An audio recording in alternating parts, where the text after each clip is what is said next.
একটা কথা বলে রেখে আপনাদের আশ্বস্ত করি, আপনারা তো হতাশ হবেন না বা এতটা ইসে হবেন না।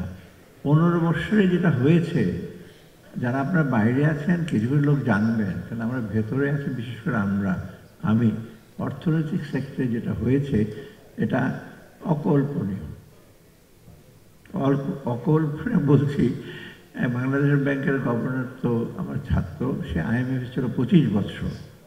So I have never seen such kind of a catastrophe in the financial in my life.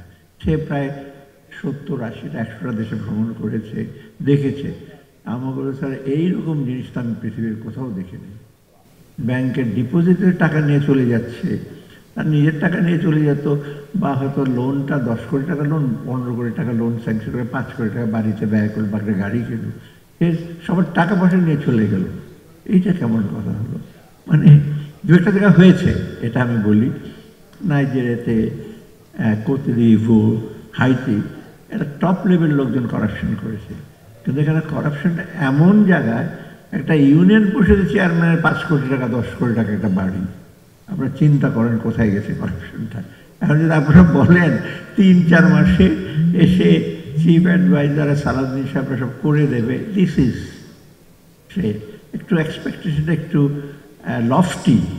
তবে আমি এটা ঠিক যে লোকজনকে তো আমরা বলবো না ধৈর্য ধরা, যেমন মূল্যস্ফীতির ব্যাপারে আমরা বলছি ডেফিনেটলি ইজ এ চ্যালেঞ্জ, বলবো না যে আরও 5 বছর অপেক্ষা করো, এটা আমাদের একটা মাথা ব্যথার কারণ। তবে চ্যালেঞ্জগুলো যেগুলো আছে আমাদের, যেটা যথার্থ আপনি বলেছেন, এই পেপারটা is quite a relevant paper.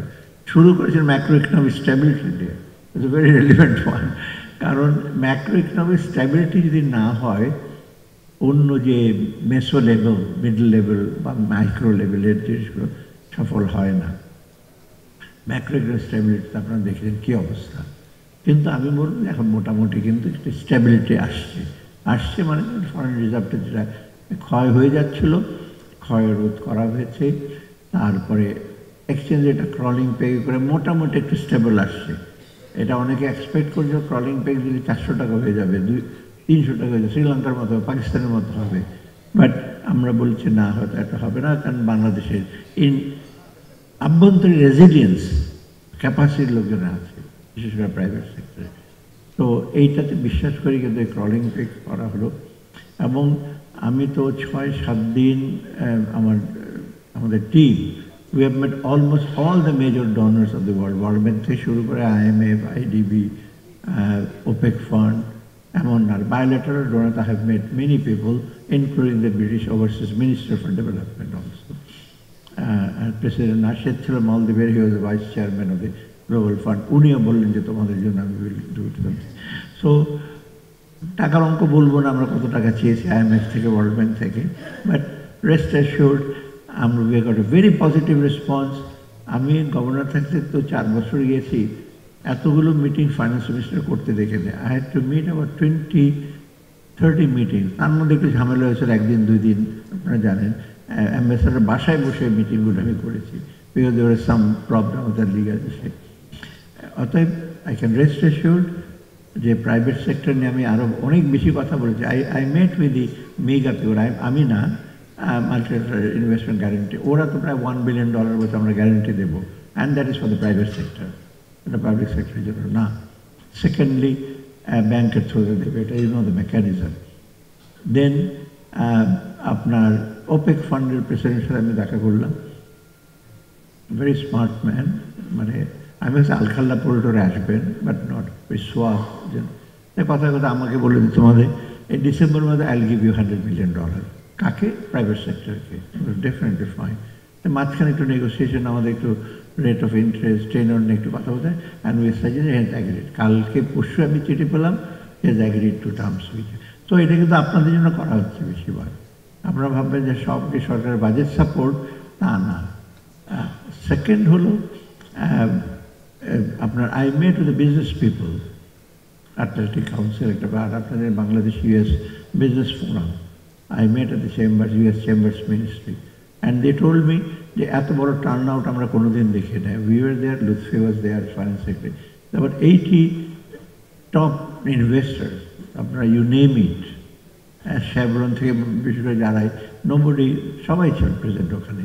and we gave our version and they also. Of course, they suggested. In fact, some of the things were akin to what the keynote paper has represented. Law and order, foreign reserve, foreign exchange market, doing business, regulatory, easing the regulatory framework. আপনার বোধ হচ্ছে deregulation করা যায় না। Deregulation মানে তার মানে free for all নাকি? বলবেন যে not too much regulation can generate motion. আমি পেপারে দেখলাম ডিরেগুলেশন মানে কি আপনি বাংলাদেশ ব্যাংকে থাকবে না, আর বিটা থাকবে না, আর সব ছেড়ে দেবে। রেগুলেশনের ব্যাপারটা হলো যে ইউল হ্যাভ টু, যেমন আমি কোনোদিন ডিসক্রিপশনের পাওয়ার ব্যবহার করি না বাংলাদেশ ব্যাংক থাকতে। রুলস, আর রুলে থাকতে আমার সুবিধা হচ্ছিল I use to quote rules, কাকে ব্যাংক দেবো না দেবো আমি বলছি এটা হবে না, এটা হবে না। So we are also sticking to that, but definitely regulation will be অনেকটা কম্পিউটার ল্যাঙ্গুয়েজে ইউজার ফ্রেন্ডলি, আইটিতে যেমন ইউজার ফ্রেন্ডলি সফটওয়্যার দিতে হবে, রেগুলেশনটা হবে। অ্যান্ড আমরা কিন্তু সেই সময় রেগুলেশনের ফার্স্ট হলো ব্যাঙ্কিং সেক্টরটা প্রবলেম জিনিসটা, Bangladesh bank is trying to reorganise. And second I am look at the NBR একটা কিন্তু আপনাদের জন্য একটা বড় জায়গা, যেখানে আপনার অনেক রকম ইস্যু আছে, অনেক ফাইল পড়ে থাকে। First thing I did, NBR AC I told them please আমাদের অটোমেশনটা কী। আশ্চর্য হবেন, অটোমেশন যে খুব বেশি হয়েছে তা না, কাস্টমসে কিছুটা হয়েছি, ভ্যাট ইনকাম ট্যাক্সে তেমনই হয় নাই। অর্থাৎ আমি বললাম যে তোমরা জনবল বলো, লোক আমি দিতে পারবো না, তোমাদের অটোমেট করা। এখন দেয়ার ফেসার আমরা দেখলাম এক্সাম্পলে যে ট্যাক্স রিটার্ন এবার বললো যে জোর করে চিফ অ্যাডভাইজার আমাকে তুমি জোর করে বলে দিতে হবে। এখন ব্যাংকারদের মধ্যে বলা হয়েছে তাই না, রিটার্ন দিতে।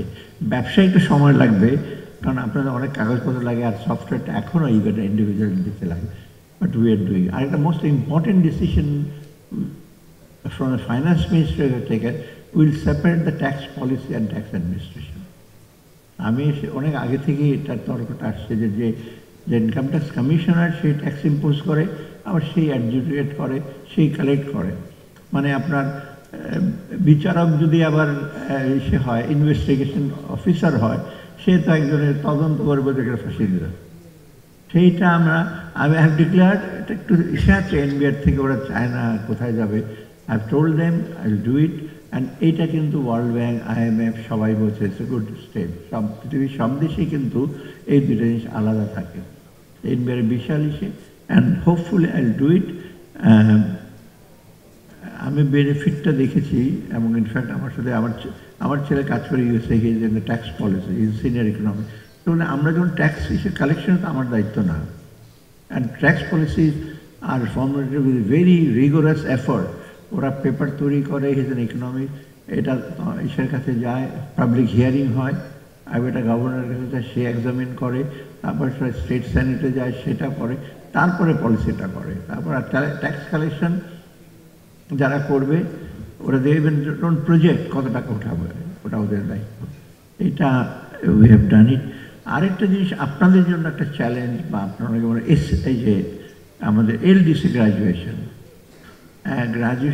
2026 সালে হওয়ার কথা, আমাদের দুইটা রিভিউতে বলেছে। But what we are examining now, what we call STS, smooth transition strategy. We want a soft landing.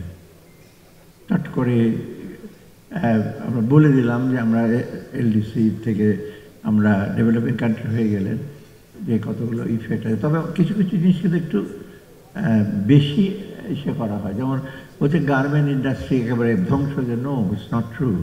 European তো আমাদের গ্রাজুয়েটের সাথে কোনো সম্পর্ক নেই, টার্কি এবং আদার কান্ট্রি। একটু হতে ফার্মাসিউটিক্যাল ইন্ডাস্ট্রিতে প্যাটেন্ট, তারপরে সে প্যাটেন্ট এখন আপনারা করছেন, অনেক কিছু নিজেরাই করছেন। প্যাটেন্ট হয়তো কয়েকটা জিনিস এখনও আছে, একটু দাম বাড়বে।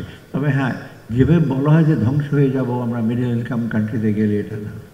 কারণ 7টা কান্ট্রি মিডল ইনকাম কান্ট্রিতে যাওয়ার প্ল্যান আছে। অনলি ভুটান হ্যাজ, আমি একটু দীর্ঘ করছি কতগুলো পলিসি, আপনাদের অনেক সময় হয়তো বাইরে এগুলো কিন্তু বলা হয় না, আর আমি তো একটু কম কথা বলি, এগুলো বাইরে এসে প্রেসে সাধারণত বলি না। আপনার ভুটান হ্যাজ ডিক্লেয়ার্ড, নেপাল সময় চেয়েছে, কিন্তু আরও যেটা 6টা করে দে লুকিং টু বাংলাদেশ। আমার সাথে ইউএন রিপোর্টার যিনি রিপোর্ট করেন এই ব্যাপারে, বলছে তোমরা যদি না করো অন্যরা পিছিয়ে যাবে, আর তোমরা যদি করো ওরা উৎসাহ পাবে। তাই মনে হয় আমরা করবো, ওদের দিকে দেখে আমরা তাড়াতাড়ি করে ফেলবে, সেটা না। উইল দেখে সেখানে ওই ম্যাক্রো ইকোনমিক্স থেকে অনেকগুলো পিলার আছে, সেগুলো করতে হবে আমাদের। But will decide, will not in a rush. আবার একেবারে করবে না, আমার কাছে তো আসে বলে করবেন না, করে না করে দেন। না করতে হলে নাটাকে সহজভাবে যুক্তিতর্ক দিয়ে না করতে হবে ওদেরকে, রিভিউ বডি আছে ওখানে আর কি। বাট চ্যালেঞ্জগুলো হলো এসটিএসের, you have to be very competitive. আপনাদের এফিসিয়েন্সি বাড়াতে হবে, ইনস্টিটিউশনাল ডেভেলপমেন্ট, অটোমেশন, আপনাদের রিসেন্ট ওয়ার্ক, এইগুলো। তারপরে আপনার optimal use resources, international linkages, FDI, FPI, সেটা আপনাদের নিজস্ব আপনার ইনভেস্টমেন্ট না করলে এফপিআই, এফডিআই খুব যে আসবে তা মনে হয়, দে লুক টু ইউ। অর্থাৎ এই জিনিসগুলি কিন্তু আপনার, তবে ট্রু যে doing business, is of doing বিজনেসের কিছুটা একটা মেজর দায়িত্ব হলো রেগুলেটরি ফ্রেমওয়ার্ক অ্যান্ড সরকারের সাপোর্ট, ইনস্টিটিউশন। এইখানে অবশ্য Bangladesh bank policy, monetary policy করেছে। একজন বলেন ব্লান্ট ইনস্ট্রুমেন্ট, একেবারে ব্লান্ট না, ব্লান্ট ইনস্ট্রুমেন্ট একটা ব্লান্ট বলি, তবে হেলতে পারে। ব্যাংকের তো ভাষায় বলে কিছুই করতে পারবে না বাংলাদেশ ব্যাংকে, সেটা তো মনিটারি পলিসি। বাট ইটসে ল্যাক থাকে, মনিটারি পলিসি দরকার আছে। আর আমরা চ্যালেঞ্জ ইনফ্লেশনটা, ডিমান্ড সাইডটা তারা দেখতে হবে। সাপ্লাই সাইডটা অফকোর্স ভেরি ইম্পর্টেন্ট, এগ্রিকালচার বলো, ডিফারেন্ট ইনপুট বলো, এটা ভেরি ইম্পর্টেন্ট। ওটা চ্যালেঞ্জটা আমরা করছি। তবে মনিটারি পলিসি কিছুটা হার্ড ইস্যু, কারণ আপনার যে শরীরে যে সৃষ্টি হয়েছে 15 বছরে, ওই প্যালিয়াটিভ জোলাপ দিয়ে আর প্যারাসিটামল দেওয়া হবে না, কিছু কিছু সে লাগবে, হার্ড অপশন লাগবে। এই হার্ড অপশনগুলো আমি তো ফাইন্যান্স মিনিস্টার থেকে আমি করবো কিছু কিছু হার্ড অপশন, কেউ লাইক করবে না করবে না, long run it will B beneficial for the country. তবে যেটা আমি একটু আগে বললাম যে বাংলাদেশ ব্যাংক তো মোটামুটি, কিন্তু ব্যাংকগুলো আজকে না কালকে 22,000 কোটি টাকা মতো দিচ্ছে, তাই না? এইটা তো যাই হোক, গভর্নরকে আমাকে বলে স্যার এইটা দেবেন, আমি তো দিতে চাই না, টাইট করে। আমি বলি তুমি দাও, এটাকে তুমি স্টেরিলাইজ করে আবার পত্রিকায় দিয়েছে, আবার কি নূতন মুদ্রা ছাপানো হবে। বলে তো একটু চিন্তা ভাবনা করে ভেতরে কি নতুন মুদ্রা ছাপানো হবে, টাকা তো ছাপাতে হবেই, টাকা এমনি তো নষ্ট হয়ে যায়। এখানে এমন ভাবছে বাংলাদেশ ব্যাংক টাকা ছাপে, 60,000 কোটি টাকা যেভাবে ছাপতেছে, নো, দ্যাটস নট ট্রু।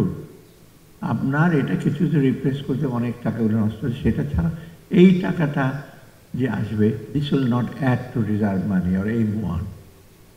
কারণ আপনি স্টেরিলাইজ করবে, সেটা উপায় আছে স্টেরিলাইজ করার বিভিন্ন, you know that, treasury bond, treasury bill করা। But we have told, we are in mind that কোনো ক্রমেই যেন ক্রেডিট সাপ্লাইটা প্রাইভেট সেক্টরে না কমে। এখন একটু কম, যেটা যেন এফেক্ট করছে কর্মসংস্থানে, তাই না, employment generation, that is very important aspect of ours. যেতে আমরা চেষ্টা করবো এসএমইতে দেওয়া, মিডল যারা স্মল মিডিয়া আছে, বড়দের তো আবার বন্ধ করা যাবে না, বিকজ অফ ইনহেরেন্ট তাদের যে ক্যাপাসিটি সেটা আছে, সেটা হয়তো বাংলাদেশ ব্যাংক সে করবে। আর পলিসির একটা আপাতত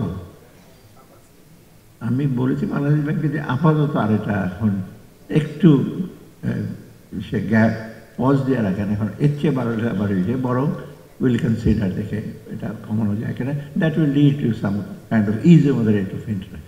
আর বাকিগুলো যে আপনার যেটা এফেক্ট করে, করাপশন একটা, তাই না, আর মানে টাকা অন্যখানে চলে যাওয়া, এই জিনিসগুলো কিন্তু we are trying to do that. আমরা মেজার নিয়েছি, কিন্তু অনেকগুলো কিন্তু খুব প্রকাশ্যে নাই দেখে লোকজন বলে কিছুই হচ্ছে না, বলে যে একেবারে সে বাংলা যদি থেমেই থাকতো, আমি গিয়ে তো ওখানে গিয়ে, ওরা তো বোকা লোক না যারা ওখানে বসে আছে, ওরা আমাদের চেয়ে বেশি হোমওয়ার্ক করে, সমস্ত তথ্যটা তো আমার সামনে এসে দিল যে these are the facts, these are the data. কোথেকে তোমার বাংলাদেশ ব্যাংক দিয়েছে, বিডা দিয়েছে, বিবিএস দিয়েছে, এবং তারপরে তারা কনভিন্স হয়েছে যে উই আর রাইট ট্র্যাক।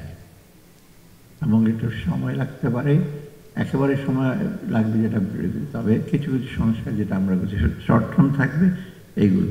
তবে আপনাদের দিক থেকে তো চ্যালেঞ্জটা একটু মিট করতে হবে। চ্যালেঞ্জ মানে কি আমি বলছি না, উইদাউট সাপোর্ট, বিশেষ করে regulatory support, secondly other institutional support, other financial support packages, it will be difficult for you also, তাই না আপনাদের। আর বাইরের সাথে নেগোসিয়েশন করতে হলে আপনাদের, আমি এসটিএসের কথা তো বললামই, অন্য আছে, এফটি আছে, তারপর আপনার বিজনেস সেটা বসে এখন জানেন কি বা হিজ অলসো রিয়ালিটিটা বুঝতে পারছেন যে যেটা বলে ফেরি আমরা, যেটা বাইরে আসে এটা সবসময় করা সেটা negotiation. But definitely very good interaction with international. সেখানে আবার নেগোসিয়েশনের ব্যাপার আছে। এখন সহজে কেউ টাকা দেয় না, আর বিজনেস পেলে ওখানে বিজনেস সহজে কেউ ইসে করবে না, এখানে টাফ নেগোসিয়েশন হয়। আমাদের কিছু কিছু ইসে আছে নেগোসিয়েশন ক্যাপাসিটিগুলো বাড়ানো, এগুলো করা। আর সবশেষে যেটা বলি যে আমাদের যে এখানে কিছু বলেছেন চ্যালেঞ্জগুলো ইন্ডাস্ট্রি বিজনেস, আমি মোটামুটি বললাম যে আমার এতদিন যে ডেভেলপমেন্টটা হলো, macro economic stability, so call reserve, এগুলো কিন্তু বাইরের, কিন্তু এটা ফ্রুটস অফ দ্যাট ম্যাক্রো মানে গ্রোথ, এগুলো কিন্তু সবসময় আমাদের একেবারে নিচের দিকে পৌঁছায় না। এটি সবচেয়ে বড়। এটাই আমরা চাই in the long run, not in the long run তো অনেক সময় মিড টার্মে, এই যে আপনাদের উন্নয়নটা ছোঁয়াটা যেন সবাই পায়, যেটা which we call equitable and social justice, সেটার জন্য কিন্তু আমরা চেষ্টা করছি যেটাতে আলটিমেটলি শুধু অর্থনৈতিক উন্নয়ন না, শিক্ষা, স্বাস্থ্য, ট্রান্সপোর্ট, এইগুলো these are also indicator. Man doesn't live by bread alone. খাওয়া দেওয়াতে মানুষ, তাহলে মানুষের সাথে জন্তুর কী ডিফারেন্স, তাই না? তো আমাদের তো অন্য চাহিদাগুলো মেটাতে হবে এর সাথে।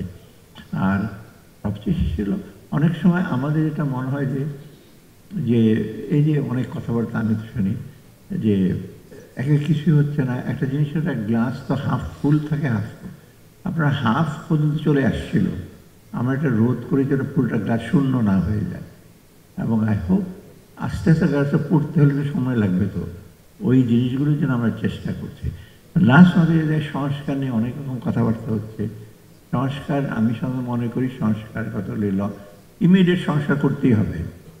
করাপশন, ব্যাংকিং সেক্টর, এনবিআর এবং স্টোলেন মানি রিকভারি। আমরা একটা মেসেজ দিতে চাচ্ছি যে ভবিষ্যতে কেউ টাকা পয়সা পাচার করতে পারবে না, ভবিষ্যতে কেউ চুরি করে এসে পারে না। অনেকে বলে এত হাজার হাজার অ্যাকাউন্ট ফ্রিজ করে আছে, আমি তো ফ্রিজ করে বাংলাদেশ ব্যাংক বলে স্যার ফ্রিজ করেছি, একটু অনেকে আমরা ছেড়েও দিচ্ছি।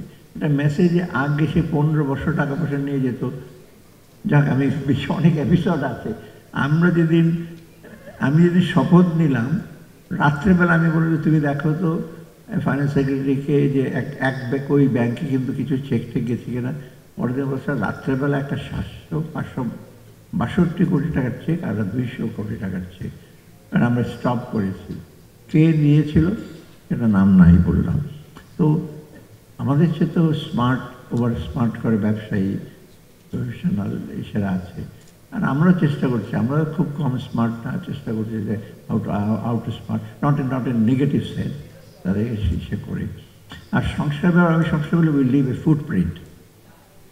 ফুটপ্রিন্ট হলো আমরা তো মিড টার্ম করতে পারবো, ডিপেন্ড করে পলিটিক্যাল ডিসিশন, কবে ইলেকশন হবে। লং টার্ম তো আমরা করবো। যে ফুটপ্রিন্টটা হলো যে আমরা সেই সংস্কারগুলি করবো, এটার পদাঙ্ক যেন নেক্সট গভর্নমেন্ট অনুসরণ করে। এটা হলো একটা কথা ছিল যে travellers there is no path, when you walk রাস্তা তৈরি হয়, তাই না? গ্রামের মেঠোপথ কিন্তু আস্তে আস্তে হাইওয়ে হয়। হাঁটতে হাঁটতে আমরা হাঁটা শুরু করলাম একটু ভালো ইসে দিয়ে, এরা হাঁটবে। তো বলবেন যে ওরা যদি না মানে, আমার উত্তর লোকে না মানলে যেটা আমরা করব মানুষের মঙ্গলের জন্য, you business people will accept it, বা বলবে যেটা ভালো, লোক বলবে। তখন যদি না করে তো আপনারাই তাদেরকে চাপ দেবেন, মানুষ চাপ দেবে, বাধ্য হয়ে তাদের সেটা কন্টিনিউ করতে হবে। Hopefully that will be the next scenario, next Bangladesh. Thank you very much.